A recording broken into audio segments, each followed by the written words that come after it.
Hello everyone. तो आज हम third chapter that is classification of elements and periodicity in their properties का lecture number 2 start करेंगे।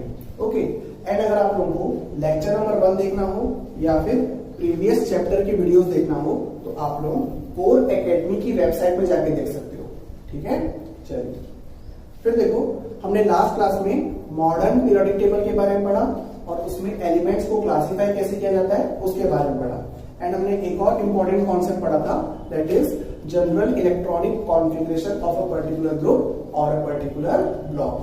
ठीक है, और वो फुली आप लोगों को क्लियर हो गया होगा। ठीक है, चलिए एंड आज हम सबसे पहले पढ़ेंगे नेमिंग और nomenclature of the elements having atomic number more than 100। फिर उसके बाद पढ़ेंगे some properties of the elements and their variation.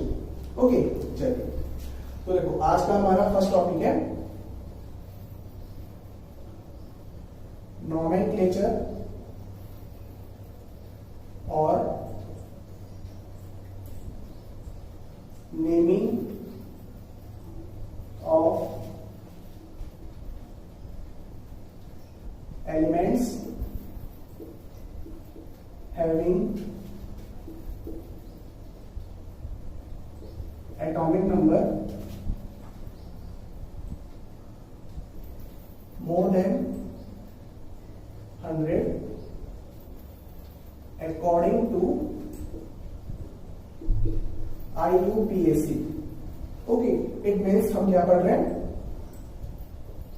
IUPAC naming of the elements having atomic number more than 100 means 100 से ज्यादा एटॉमिक नंबर वाले elements का नाम कैसे लिखा जाता है IUPAC के अकॉर्डिंग।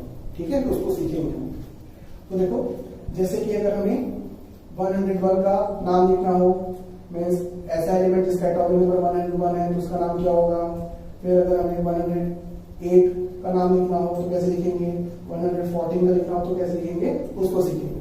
ओके, तो देखो यहाँ पे जो नंबर्स हैं उन नंबर्स के लिए मीन्स पर्टिकुलर नंबर जैसे 1 2 3 तो इन नंबर्स के लिए कुछ टर्म्स होते हैं और उन टर्म्स के फॉर्म में हम एलिमेंट का नाम लिखते हैं और सिंबल बनाते हैं।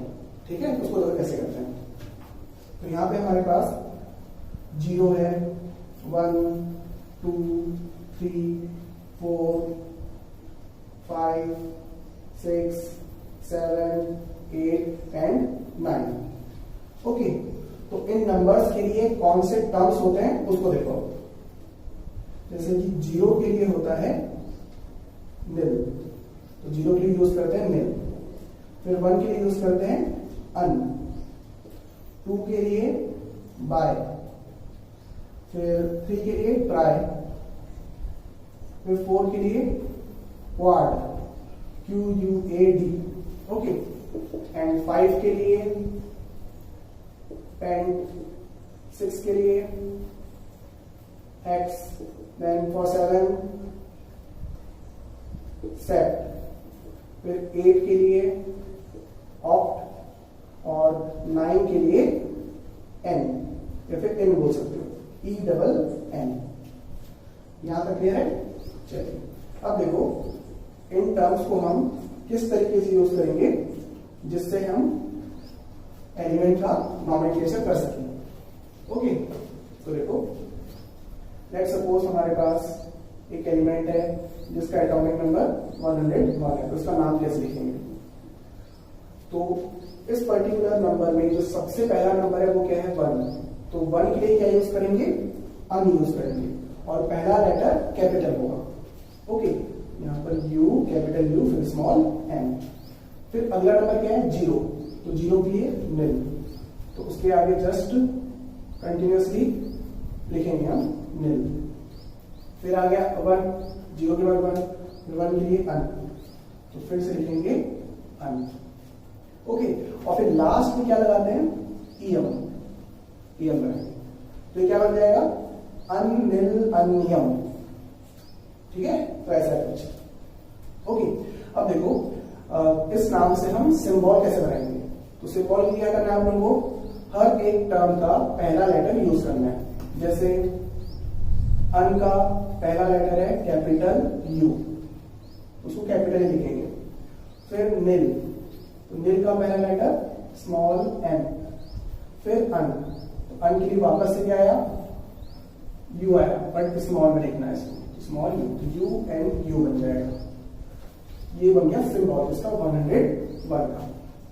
फिर हमें 102 लिखना हो, मीन्स 102 का नाम लिखना हो तो कैसे लिखेंगे, तो 1 के लिए देखो फर्स्ट है 1, तो अन, 0 नील, 2 बाई, और फिर लास्ट में यम। यहाँ पर बी आई में पहले से आई आ चुका, तो इसमें वापस लिखने की जरूरत नहीं है, डायरेक्टली यू एम लगा देंगे, फिर हमने unnilbium. Okay, चलिए फिर इसका symbol U N B, U N B इसका सिंबल बन जाएगा। ठीक है, फिर वैसे अगर हमें 100 लेट्स सपोज 8 का करना है, 108, तो 1 के लिए अन, फिर 0 के लिए नील, फिर 8 के लिए ऑप्ट, फिर IUN, ऑप्टियम, अननील ऑप्टियम, सिंबल यू एन, फिर ओ, यू एन ओ। ठीक है, चलिए तो इतना नोट करो, फिर और देखते हैं।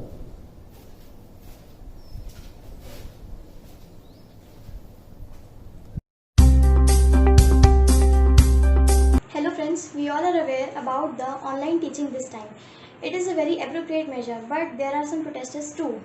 Criticism can be easily judged, but in case of Core Academy, they provide us with a feature of learning at home. Here, we don't have to scroll too much of finding our videos, just we have to enter the subject and the class and we get the videos. So we can watch our video lectures anytime we want. Moreover, they also provide us with the feature of submitting doubts, where the doubts are answered in just few minutes. So for these reasons, I found this learning at home feature to be very beneficial. Hello friends, अभी कोविड-19 के कारण हमारी पढ़ाई बहुत effect हुई है, ठीक से पढ़ाई भी नहीं कर पा रहे हैं, लेकिन कोर अकेडमी के लर्न एट होम फीचर से हमारी ये प्रॉब्लम आसानी से सॉल्व हो जाएगी। इस प्लेटफॉर्म के जरिए at the ease of our home हम घर बैठे वीडियोस देख सकते हैं और इससे स्कूल और कॉम्पिटिटिव एग्जाम्स की प्रिपरेशन एक साथ कर सकते हैं, और साथ ही ये सभी वीडियो लेक्चर्स हमें सिस्टमैटिक वे में मिलते हैं, जिससे कोई भी पर्टिकुलर टॉपिक ढूंढने में हमें परेशानी नहीं आएगी। So, I strongly recommend you to try this feature of Core Academy, and I guarantee कि आपको ये ऑनलाइन स्टडी भी ऑफलाइन स्टडी जैसे ही लगेगी। ऑनलाइन एजुकेशन के साथ जो सबसे बड़ी प्रॉब्लम मैंने फेस की वो ये थी कि मेरे डाउट्स क्लियर नहीं हो पा रहे थे, मैं अपने टीचर से डाउट नहीं पूछ पा रहा था, उनके स्पेशल कैरेक्टर्स टाइप नहीं कर पा रहा था।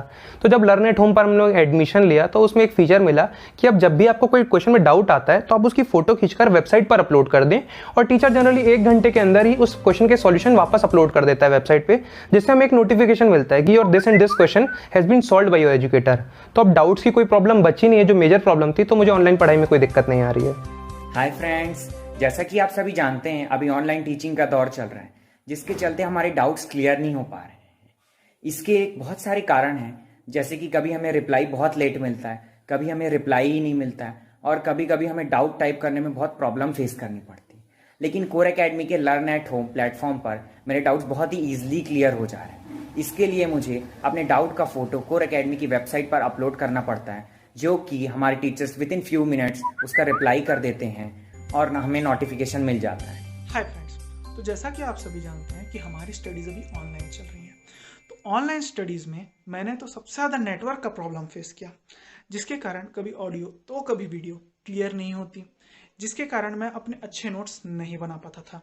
तो इसका एक अच्छा सॉल्यूशन है कोर एकेडमी का लर्न एट होम प्लेटफॉर्म, जिसमें मुझे मेरे टीचर्स के अच्छे वीडियोज़ देखने को मिलते हैं, और मैं इन वीडियोज़ को अपने स्टडी आवर्स में कभी भी देख सकता हूँ और वीडियो पॉज करके अच्छे नोट्स भी बना सकता हूँ। अब मुझे ऑनलाइन स्टडी में कोई भी परेशानी नहीं जा रही।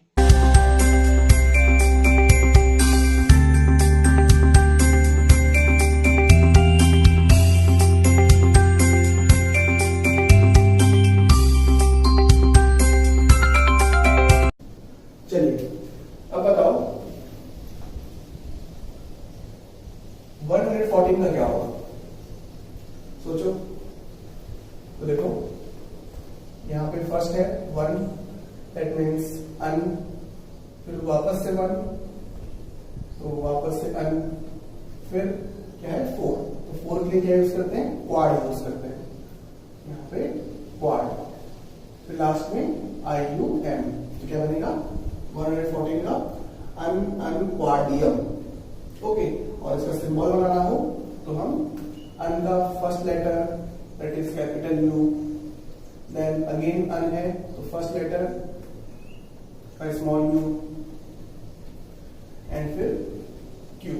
ओके, तो ये बना UUQ, सिंबल बन जाएगा इसका। फिर अगर हमें 109 का नाम लिखना है तो हम कैसे लिखेंगे, तो 1 के लिए अन, फिर 0 के लिए निल NIL, देन 9 के लिए N या फिर N बोल सकते हो।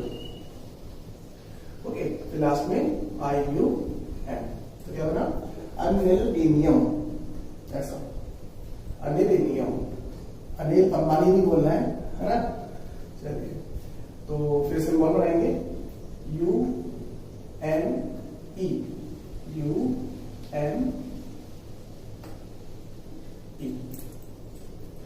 ठीक है। तो इस तरीके से हम एलिमेंट्स का नॉमेनक्लेचर करते हैं जिनका एटॉमिक नंबर 100 से ज्यादा होता है अकॉर्डिंग टू IUPAC। ओके, चलिए, तो ये हुआ नॉमेनक्लेचर। अब हम डिस्कस करेंगे next topic, that is properties of elements and it's variation in the periodic table. Okay, तो देखो एलिमेंट्स की कौन सी मेन प्रॉपर्टीज है जो हमें इस चैप्टर में डिस्कस करना है, उसको हम लाइन से एक बार लिखते हैं, फिर एक एक करके डिस्कस करेंगे। प्रॉपर्टीज ऑफ एलिमेंट, देखो फर्स्ट हम पढ़ेंगे एटॉमिक रेडियस, जो हमने क्लास 10th में भी पढ़ी है, याद होगा सभी को लास्ट चैप्टर में। देन हम पढ़ेंगे next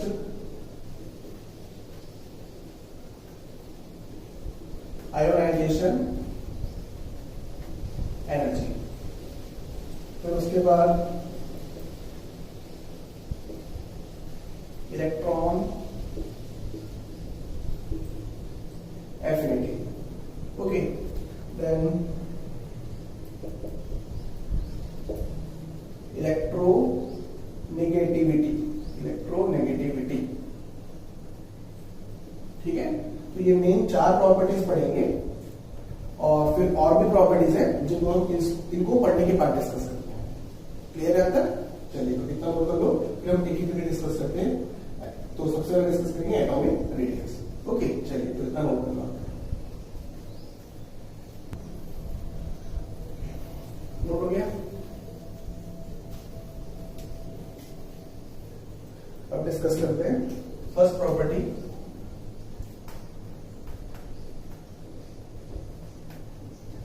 that is atomic radius. And atomic radius हमने क्लास 10 में ही पढ़ा है, तो इसमें आप लोग को ज्यादा दिक्कत नहीं होगी समझने में, ठीक है। बट कुछ नए कॉन्सेप्ट्स भी पढ़ेंगे इसमें। ओके, चलिए, तो देखो एटॉमिक रेडियस को हम सिंपली किस तरीके से समझ सकते हैं, तो अगर हम बोर्स एटॉमिक थ्योरी लगाएं तो उसके अकॉर्डिंग कैसे समझेंगे हम, तो बोर्स एटॉमिक थ्योरी के अकॉर्डिंग एटम एक स्फीयर है जिसके सेंटर में न्यूक्लियस होता है और उस न्यूक्लियस के चारों ओर वेरियस सर्कुलर ऑर्बिट्स होती हैं जिनमें इलेक्ट्रॉन रिवॉल्व करते हैं। ओके, जिनको हम शेल बोलते हैं। तो इट्स जस्ट लाइक सेंटर में न्यूक्लियस और न्यूक्लियस के अराउंड वेरियस शेल्स, ठीक है। तो लेट्स सपोज एक एटम में 3 शेल है, मीन्स उसमें जब हम इलेक्ट्रॉन फिलअप करते हैं तो लास्ट इलेक्ट्रॉन 3rd शेल में जाता है। इट मीन्स उस एटम में कितने शेल है, 3 शेल है। तो इट मीन्स 3rd शेल उसका लास्ट शेल होगा, ठीक है। तो हम उस 3rd शेल को, मीन्स जो लास्ट 3rd शेल है उसको उस एटम की बाउंड्री मान लेते हैं। ठीक है, तो ये लास्ट सेल एक एटम की बाउंड्री है। तो हम एटॉमिक रेडियस कैसे डिफाइन करेंगे कि न्यूक्लियस से, जो कि सेंटर पॉइंट है, न्यूक्लियस से आउटर मोस्ट शेल का डिस्टेंस सिंपली क्या कहलाएगा, एटॉमिक रेडियस। तो अगर हम सबसे सिंपलेस्ट फॉर्म में एटॉमिक रेडियस को समझे तो उसका मीनिंग ये है कि किसी एटम के न्यूक्लियस से उसके आउटर मोस्ट शेल का डिस्टेंस उस एटम का एटॉमिक रेडियस कहलाता है। क्लियर है सभी को? चलिए, तो हम इसको सिंपली डिफाइन कर सकते हैं, that is distance between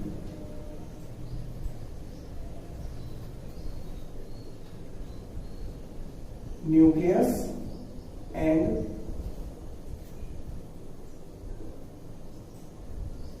outermost shell of an atom is called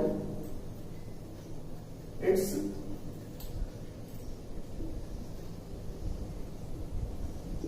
atomic radius. यहां तक है सभी को? चलिए, तो इतना नोट करो। फिर उसके बाद हम मॉडर्न एटॉमिक मॉडल के अकॉर्डिंग एटॉमिक रेडियस को समझेंगे। ठीक है, चलिए नोट करो इसको फटाफट।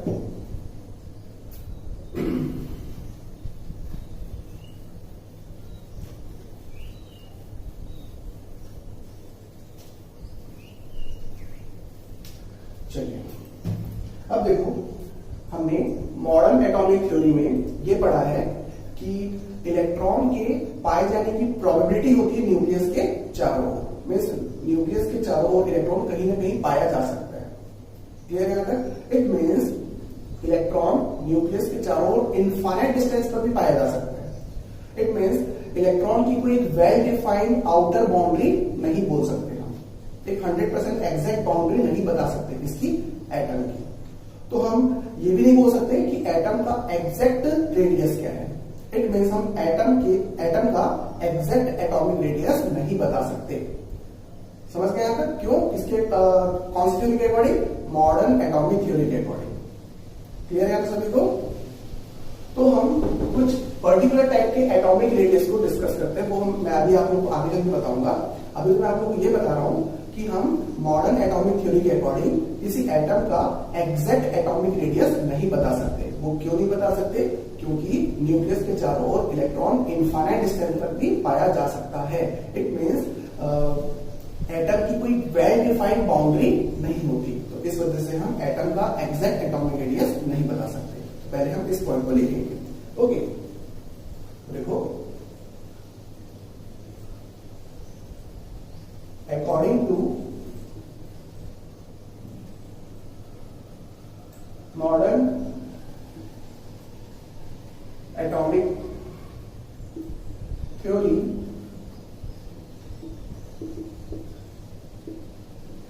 we cannot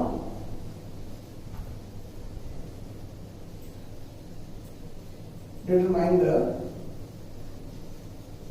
exact value of atomic radius because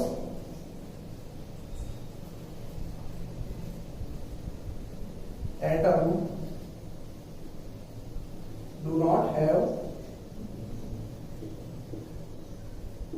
well defined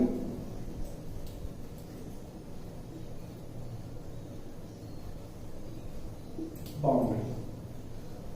okay, तो ये पॉइंट समझना है सभी को कि न्यूक्लियस के, ये न्यूक्लियस है सेंटर पे, उस न्यूक्लियस के चारों ओर इलेक्ट्रॉन के पाए जाने की प्रोबेबिलिटी इनफाइनाइट डिस्टेंस तक भी होती है।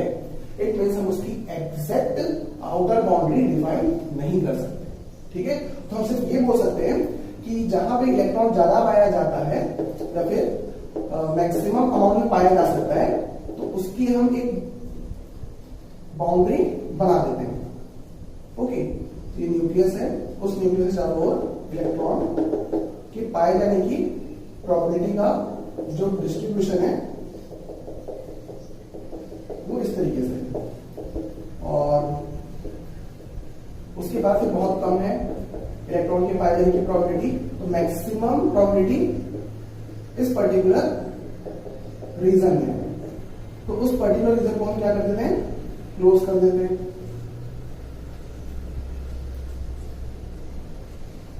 और उसी को हम उसकी आउटर मोस्ट बाउंड्री मान लेते हैं, लेकिन वो एग्जैक्ट थोड़ी है, 100% एक्यूरेट थोड़ी है, तो इस वजह से हम एटम का एग्जैक्ट एटॉमिक रेडियस नहीं बता सकते। यहां तक क्लियर सभी को? चलिए, ये सब हम पहले डिस्कस कर चुके हैं।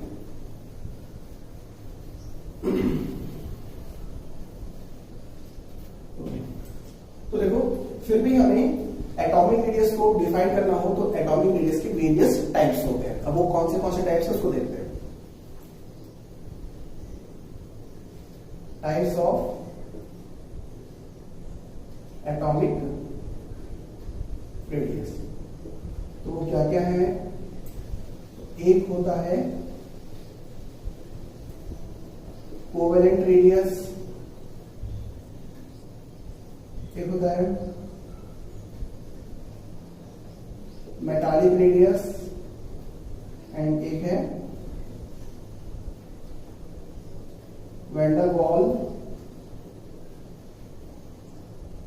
रेडियस। ओके, यहां पर वैन डर वाल साइंटिस्ट का नाम है। ओके, चलिए, तो इतना नोट करो, फिर हम इनको डिस्कस करते हैं।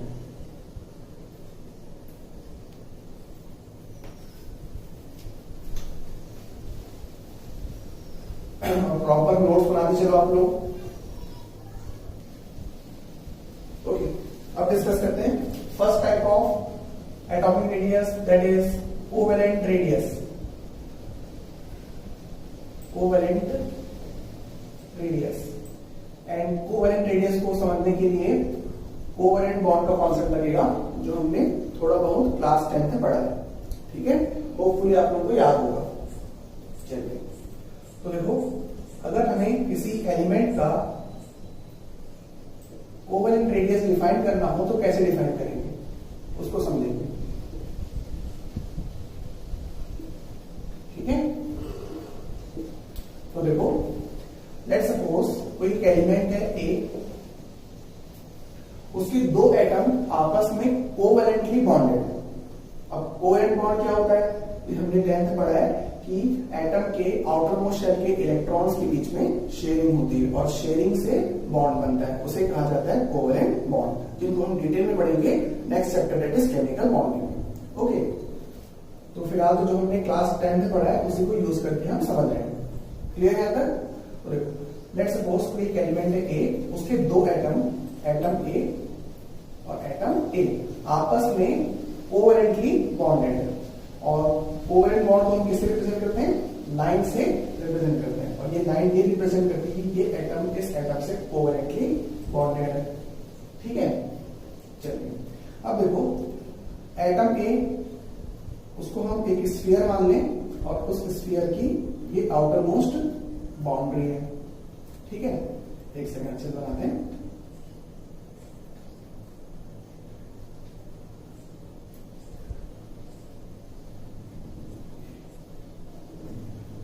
और ये इसका न्यूक्लियस है।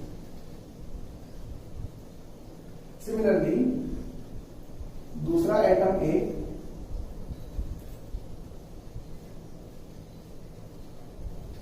साइज दोनों की सिमिलर ही होगी, दोनों सेम एटम है।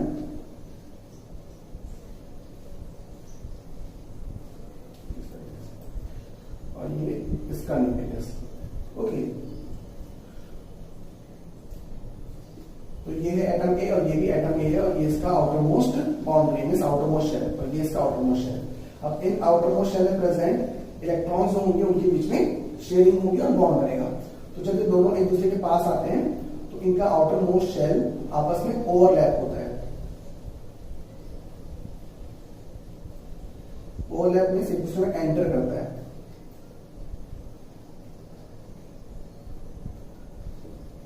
ठीक है, लेट्स सपोज इतने डिस्टेंस तक ये दोनों एक दूसरे में एंटर कर पाए, मीन्स ओवरलैप कर पाए।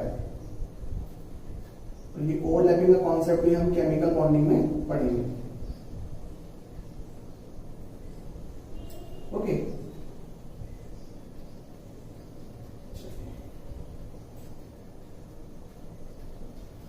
यहां तक क्लियर सभी को? तो ये एटम ए का न्यूक्लियस और ये भी एटम, दूसरे एटम ए का न्यूक्लियस है और अभी ये कोवैलेंटली बॉन्डेड हो चुके हैं। ठीक है, अब इस कोवैलेंट बॉन्डेड कंडीशन में इस न्यूक्लियस, इस एटम ए के न्यूक्लियस और इस एटम ए के न्यूक्लियस के बीच में जो डिस्टेंस होगा इसे कहा जाएगा inter nuclear distance. Inter nuclear distance, और इस इंटर न्यूक्लियर डिस्टेंस को हम स्मॉल डी ए से रिप्रेजेंट कर रहे हैं। ठीक है, तो डी ए क्या रिप्रेजेंट कर रहा है? Inter nuclear distance. ओके, तो कोवैलेंट रेडियस क्या होता है? तो कोवैलेंट रेडियस सिंपली इस इंटर न्यूक्लियर डिस्टेंस का हाफ। ठीक है, तो कोवैलेंट रेडियस ऑफ ए, अभी हम स्पेसिफिकली ए की बात कर रहे हैं, तो कोवैलेंट रेडियस ऑफ ए क्या हो जाएगा? बी ए अपॉन 2। ठीक है, that is half of the internuclear distance of two atoms of element A। Clear है सभी को? तो हम कोवैलेंट रेडियस को कैसे डिफाइन कर सकते हैं? It is half of the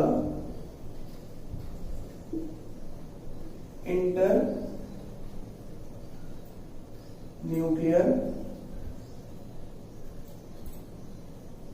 distance of two similar atoms of an element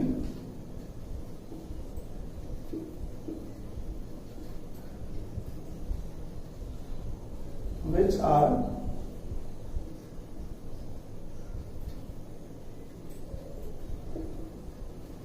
covalently bonded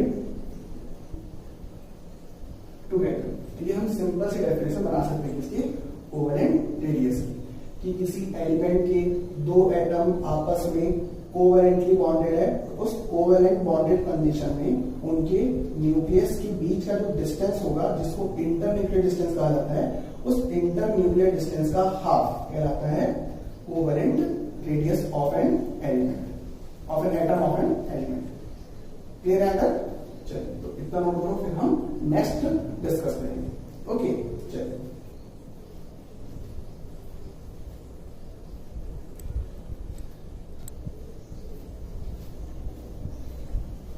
note कर लिए, ये था कोवैलेंट रेडियस का कॉन्सेप्ट। अब डिस्कस करेंगे मेटालिक रेडियस।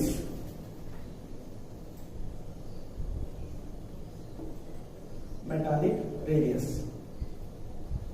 तो देखो किसी मेटल की लैटिस में जो दो एटम आपस में डायरेक्टली टच होंगे, उन एटम्स के न्यूक्लियस के बीच के डिस्टेंस का हाफ कहलाता है मेटालिक रेडियस। तो मैंने तो एकदम सिंपल तरीके से बता दिया आप लोगों को। अब यहां पे इसको अच्छे तरीके से समझो। तो देखो, अगर हम मेटालिक रेडियस की बात करें तो उसमें हमें मेटल को कंसीडर करना है और मेटल की लैटिस को कंसीडर करना है। अब ये मेटल की लैटिस क्या है? तो मेटल में जो एटम्स आपस में क्लोजली पैक्ड फॉर्म में प्रेजेंट होते हैं, तो उस क्लोज पैक्ड अरेंजमेंट को कहा जाता है लैटिस। ठीक है, और ये लैटिस वगैरह आप लोग क्लास 12 में पढ़ोगे सॉलिड स्टेट वाले चैप्टर में। क्लियर है तक? चलिए, तो मेटल की लैटिस में जो दो एटम आपस में डायरेक्टली कांटेक्ट में होंगे, लेट सपोज कोई मेटल M है, उसका ये एक एटम M और दूसरा एटम वो भी M ही होगा और वो एक दूसरे को टच करके रखें।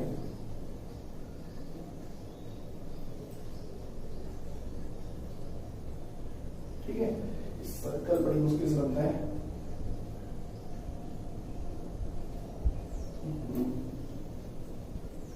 चलिए कोई बात नहीं।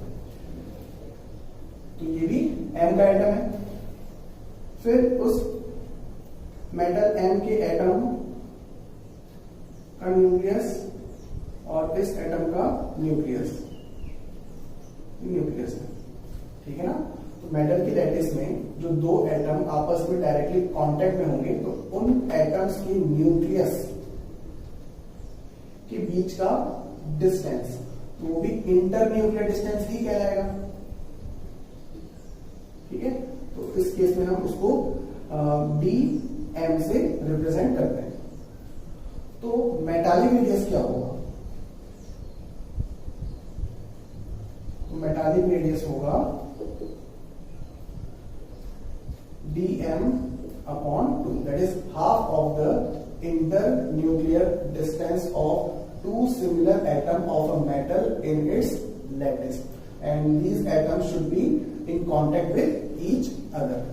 ठीक है, तो फिर से सुनो कि किसी मेटल की लैटिस में जो दो एटम आपस में डायरेक्टली कांटेक्ट में होंगे, उन एटम्स के न्यूक्लियस के बीच का distance, that is internuclear distance का हाफ कहलाता है मेटालिक रेडियस। क्लियर यहां तक? तो मेटालिक रेडियस को डिफाइन कर सकते हैं, half of the inter nuclear distance of two similar atoms which are in direct contact in metal lattice is called metallic radius। Okay, यहाँ से तीनों सभी को, it is half of the internuclear distance of two similar atoms which are in direct contact in metal lattice is called metallic radius। ठीक है, चलिए इसको note कर लो।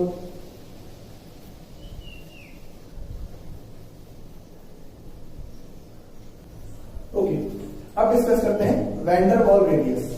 तो देखो नंबर 3 है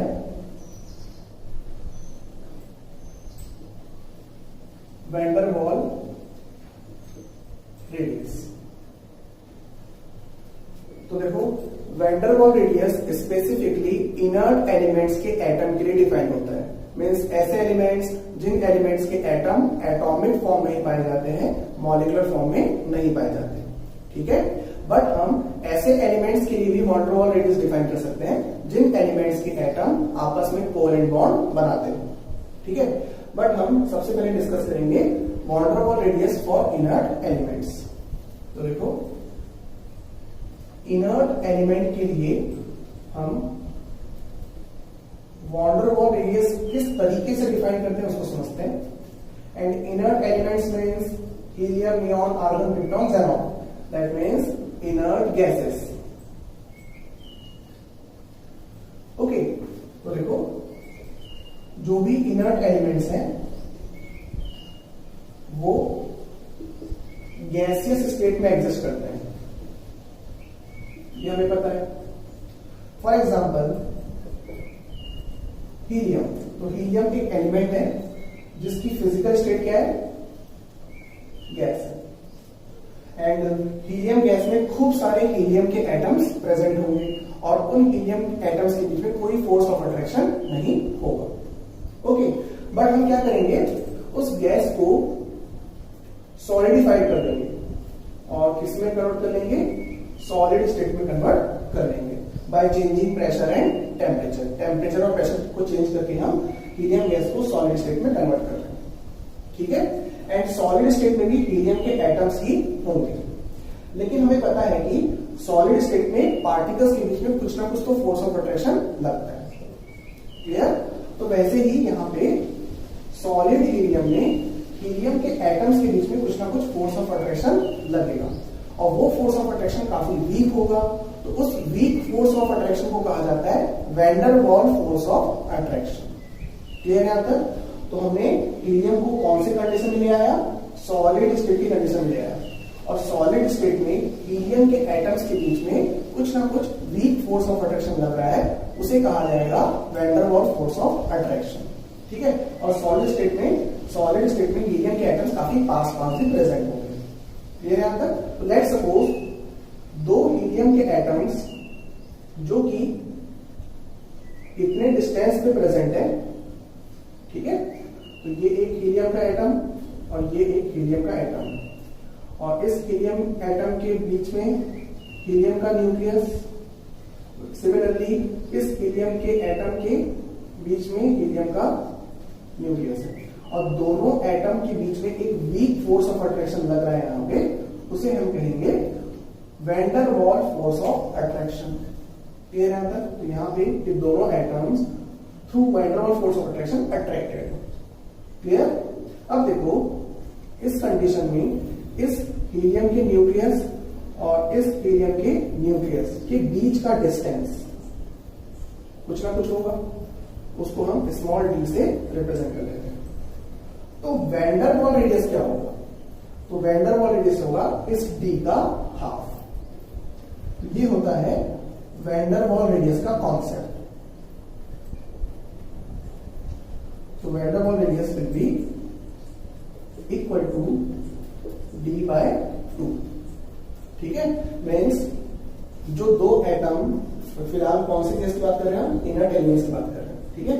तो इनर्ट एलिमेंट्स में जिन दो एटम्स के बीच में जो वीक फोर्स ऑफ अट्रैक्शन लगता है, that is van der Waal force of attraction, उस कंडीशन में उन एटम्स के न्यूक्लियस के बीच का डिस्टेंस और उसका हाफ क्या कहलाता है, वैन डर वाल रेडियस कहलाता है। तो इस तरीके से हम डिफाइन करते हैं van der Waal radius of atoms of inert elements, clear है यहाँ तक। और ये आगे चल के काम आएगा हमारा, क्लियर। अब हम डिफाइन करेंगे वैन डर वाल रेडियस, इसको नोट कर लेना आप लोग। तो specifically van der Waal radius solid state में डिफाइन होता है, ठीक है। अब सेकंड डिस्कस कर लेते हैं ऐसे एलिमेंट्स जिन एलिमेंट्स के एटम के बीच में कोवेलेंट बॉन्ड बनता है। Let's suppose for hydrogen, okay, van der Waal radius for hydrogen. तो हमें पता है कि हाइड्रोजन एक एलिमेंट है, जो एलिमेंट किस फॉर्म में एग्जिस्ट करता है, H2 गैस के फॉर्म में एग्जिस्ट करता है। तो हमने क्या किया, H2 गैस को सॉलिडिफाइड कर लिया, और उस सॉलिड कंडीशन में भी हाइड्रोजन के पार्टिकल्स किस फॉर्म में होंगे, H2 मॉलिक्यूलर फॉर्म में होंगे, ठीक है। लेकिन उस कंडीशन में, सॉलिड कंडीशन में हाइड्रोजन मॉलिक्यूल्स के बीच में कुछ ना कुछ वीक फोर्स ऑफ अट्रैक्शन लग रहा होगा। तो उस वीक फोर्स ऑफ अट्रैक्शन को भी क्या बोलेंगे हम, van der Waal force of attraction बोलेंगे, ठीक है। एंड हमें पता है कि हाइड्रोजन मॉलिक्यूल में हाइड्रोजन एटम कोवेलेंटली बॉन्डेड होते हैं। तो लेट्स सपोज एक सेकंड थोड़ा सा पिक्चर बना लेते हैं। ये हाइड्रोजन का एक मॉलिक्यूल है, ठीक है, एंड ये दूसरा हाइड्रोजन का molecule.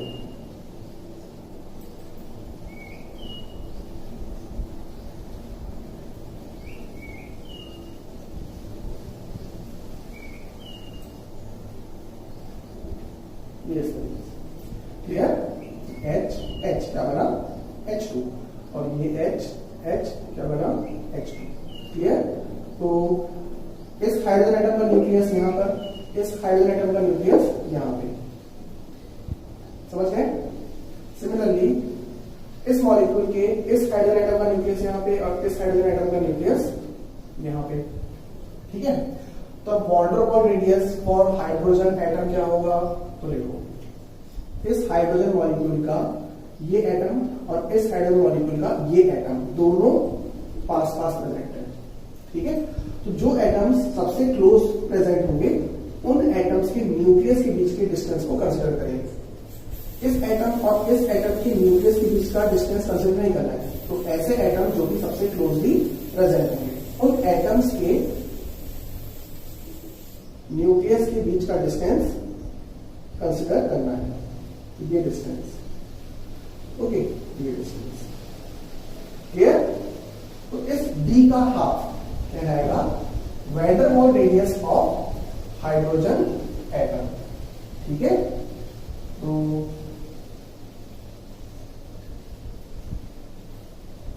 Van der Waals radius will be equals to d/2 in this case of molecular species।